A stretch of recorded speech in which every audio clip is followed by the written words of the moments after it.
നമസ്കാരം dear subscribers. ഇന്നത്തെ video നമ്മുടെ മുഖത്ത് ഉള്ള കറുത്ത പാടുകളൊക്കെ മാറ്റാൻ വേണ്ടി വീട്ടിലുള്ള രണ്ടേ രണ്ട് ഇൻഗ്രീഡിയൻസ് വെച്ച് തയ്യാറാക്കാൻ പറ്റുന്നൊരു ഫേസ് പാക്കാണ്. ഇതേ നമ്മുടെ പേരയുടെ കിളുന്തലയാണ്. നമ്മുടെ എല്ലാ വീടുകളിലും കാണുമല്ലോ പേര. അപ്പം അതിൻ്റെ കിളുന്തല മാത്രമാണ് നമുക്കിതിന് വേണ്ടത്. അത് നന്നായിട്ട് വെള്ളത്തിലിട്ടൊന്ന് വാഷ് ചെയ്തെടുക്കുകയാണ് ഞാൻ. എന്നിട്ടതൊന്ന് ഒരു ചെറിയ ജാറിലിട്ടൊന്ന് അരച്ചെടുക്കാം. നമുക്ക് അരകല്ലുണ്ടെങ്കിൽ അതിൽ അരച്ച് വെണ്ണ പോലെ ആക്കി എടുക്കുന്നതാണ് നല്ലത്. ഇത് പിഴിഞ്ഞുപയോഗിക്കേണ്ടവർക്ക് ഈ നീര് മാത്രം എടുക്കാം. ഞാനിപ്പം പിഴിയുന്നില്ല. ഇതതുപോലെ തന്നെ മുഖത്തിടാൻ വേണ്ടിയിട്ടാണ്.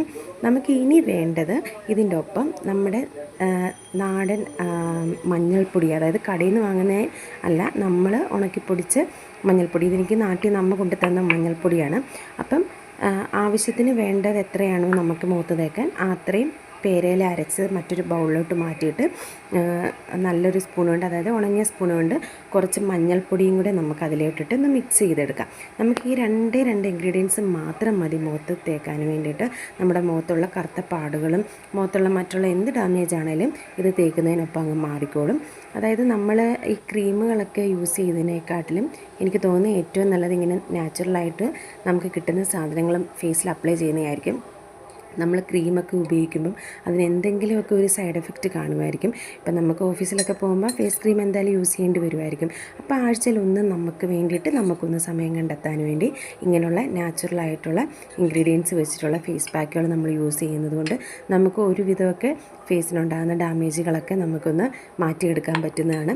ആഴ്ചയിൽ ഒരു ദിവസമെങ്കിലും നിങ്ങൾ ഇതിന് വേണ്ടിയിട്ടൊന്ന് മെനക്കെടുകയാണെന്നുണ്ടെങ്കിൽ നമുക്ക് മുഖത്തുണ്ടാകുന്ന മറ്റുള്ള പ്രശ്നങ്ങളെല്ലാം ഒന്ന് മാറിക്കിട്ട് എപ്പോഴും നമ്മൾ ഈ കടയിൽ നിന്ന് വാങ്ങുന്ന ക്രീമുകളെ ഡിപ്പെൻഡ് ചെയ്യാതെ ഇടയ്ക്കൊക്കെ നമ്മുടെ ഈ നാച്ചുറലായിട്ടുള്ള വേയിലുള്ള ഫേസ് പാക്കുകളൊക്കെ ആഴ്ചയിൽ ഒന്നെങ്കിലും ഒന്ന് ട്രൈ ചെയ്ത് നോക്കണം.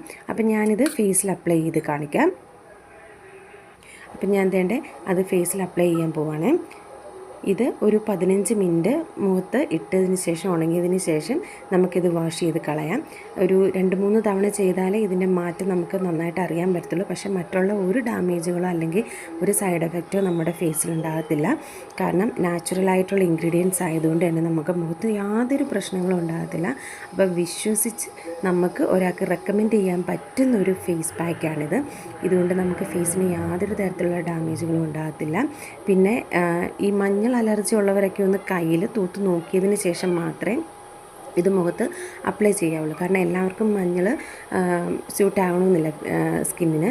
അപ്പോൾ അങ്ങനെയുള്ളവർ ഒന്ന് നമ്മുടെ കൈയുടെ പുറത്തൊന്ന് മഞ്ഞളുടെ കാര്യം നോക്കിയിട്ട് മാത്രമേ ഇത് തേക്കാവുള്ളൂ. ബാക്കിയുള്ള എല്ലാ സ്കിൻ ടോണുകാർക്കും ഇത് നമുക്ക് മുഖത്ത് തേക്കാവുന്നതാണ്. അപ്പോൾ എല്ലാവരും ഒന്ന് ട്രൈ ചെയ്ത് നോക്കുക. നമുക്ക് വേണ്ടി നമ്മൾ ഒരു ദിവസമെങ്കിലും മാറ്റി വെക്കുക, നമ്മുടെ ഫേസിന് വേണ്ടിയിട്ട്, അല്ലെങ്കിൽ നമ്മുടെ ഹെയറിന് വേണ്ടിയിട്ട്, അല്ലെങ്കിൽ നമുക്കായിട്ട് വേണ്ടിയിട്ട്. അപ്പം അങ്ങനെ നോക്കുന്ന സമയത്ത് ഇങ്ങനെയുള്ള നാച്ചുറലായിട്ടുള്ള കാര്യങ്ങൾക്ക് വേണ്ടി നമ്മൾ സമയം കണ്ടെത്തുക. എപ്പോഴും ട്യൂബിൽ നിന്ന് വരുന്ന നമ്മുടെ കെമിക്കൽ അടങ്ങിയിട്ടുള്ള ഫേസ് ക്രീമുകളോ ഫേസ് പാക്കുകളോ ഒക്കെ കൂടുതൽ ഡിപ്പെൻഡ് ചെയ്യാതിരിക്കുക. കാരണം ഇപ്പോൾ ഒരുപാട് ന്യൂസുകൾ കേൾക്കുന്നുണ്ട്, ഒരുപാട് പ്രശ്നങ്ങൾ ഓരോരുത്തർക്കും ഉണ്ടായിരിക്കുന്നത്. അപ്പോൾ അതിനൊക്കെ മുന്നോട്ട് ട്രീറ്റ്മെൻറ്റ് ചെയ്യാൻ പറ്റുന്നവർക്കാണെങ്കിൽ ഓക്കെ. എന്നാലും നമുക്ക് നമ്മുടെ ശരീരത്തിന് ദൂഷ്യമായിട്ടുള്ള കാര്യങ്ങൾ മാക്സിമം ഒഴിവാക്കി വിടുക. കുറച്ച് മെനക്കേടാണെങ്കിലും മറ്റുള്ള സൈഡ് എഫക്റ്റ് ഇല്ലാത്ത നാച്ചുറലായിട്ടുള്ള കാര്യങ്ങൾ മാക്സിമം നമ്മൾ ചെയ്യാൻ ശ്രമിക്കുക. കുറച്ച് നേരം നമുക്ക് വേണ്ടി നമ്മൾ മാറ്റി വെച്ച് കഴിഞ്ഞാൽ അതിനൊക്കെയുള്ള സമയം നമുക്ക് കിട്ടും. അപ്പം എൻ്റെ എല്ലാ പ്രിയപ്പെട്ട സബ്സ്ക്രൈബേഴ്സിനുമായിട്ട് ഞാൻ ഈ വീഡിയോ സമർപ്പിക്കുന്നു. അപ്പോൾ എല്ലാവർക്കും നല്ലൊരു ദിവസം ഞാൻ ആശംസിക്കുന്നു. ഞാനിപ്പം അടുത്ത വീഡിയോയുമായിട്ട് കാണുന്നവരെ ബൈ ബൈ.